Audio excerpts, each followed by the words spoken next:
السلام عليكم ورحمة الله وبركاته. آنساتي ستاتي عاملين ايه؟ اللهم صل وسلم وبارك على سيدنا محمد وعلى آله وأصحابه أجمعين. العيد بتاع اللحمة خلص، بس اللحمة لسه ما خلصتش. هنعملوها على كل شكل ولون. هنعملوها ايه النهاردة؟ هنعملوها رز معمر باللحمة. ده معروف في مصر ومعروف بالأكتر في الفلاحين. دي لحمة ضاني يا رجالة، يا شبابي، يا نساتي، يا ستاتي.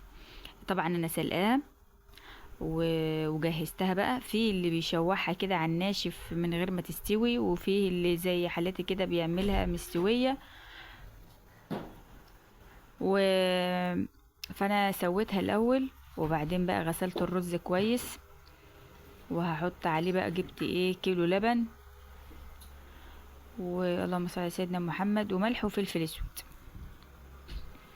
فضيت الرز في البولة، وهفض عليه بقى ال- الملح والفلفل الاسود، وكان عندي قشطة وش اللبن هحطها عليه برضو، واللبن كمان عليه وشه برضو.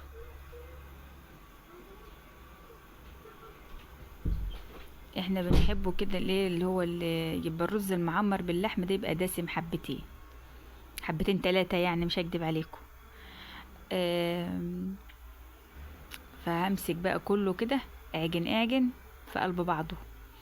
بيخلي ريحة الرز خطيرة والله، بيتاكل قبل اللحمة. وهفركه بقى كله ببعضه كده كويس، لازم كله يتجانس مع بعضه كده، ويبقى كله واخد من بعضه. ولازم الرز يبقى كله فلفل اسود وملح كده، والقشطه دايبه فيه دوب كده والدنيا حلوه. بعد ما فركته كده كويس، هبدأ بقى احطه في الصينيه اللي هتدخل الفرن. هحط شويه الاول، شويه رز هفردهم في قعر الصينيه الاول كده اهو، ويبقوا متساويين جدا، عشان ما تبقاش حته فيها رز وحته ما فيهاش، يعني حته محروقه وحته ما فيهاش خالص، لا بتساويها كويس. وهبدأ احط فيها اللحمه. دي اكله سريعه، اكله مغذيه، أكلة دسمة، أكلة بصي بتعمليها ما بتاخدش منك نص ساعة.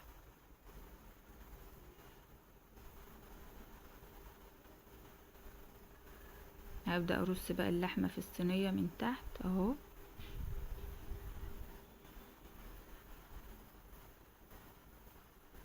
مش راضية تنزل ولا ايه؟ اهو. وحطيت بقى الشوربة اللي كانت فاضلة فيها. اللهم صل وسلم وبارك على سيدنا محمد وعلى اله واصحابه اجمعين. عيد اللحمه ده بقى، وكل شويه تعملي اللحمه على كل شكل ولون.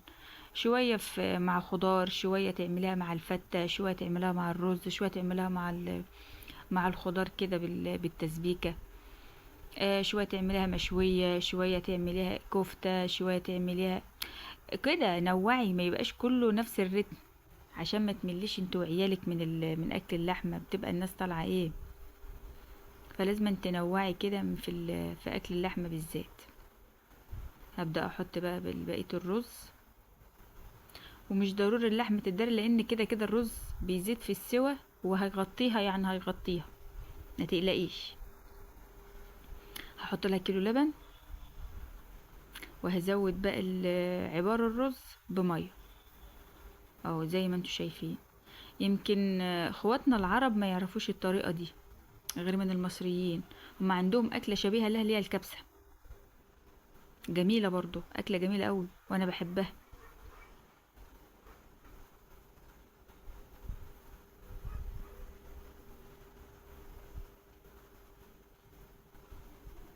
خلاص كده، هي خلاص كده جاهزة عشان تدخل الفرن. خلاص كده انا حطيت، كنت مشغلة الفرن على درجة اعلى درجة يسخن على ما اجهز الفرن. يعني ما تحطوش على ايه، على فرن بارد. ده بعد ما طلع ما شاء الله، شوفوا مفرفر وجميل ازاي، بسم الله ما شاء الله، والوش احمر ما شاء الله اللهم بارك. واللحمه مستويه جدا، بس ما كنتش قادره امسكها بايدي لانها كانت سخنه قوي. بألف هنا وشفا. ما تنسوش اللايك والاشتراك في القناه وتفعيل جرس الكل عشان يوصلكم مني كل جديد. بحبكم في الله. مع السلامه. باي.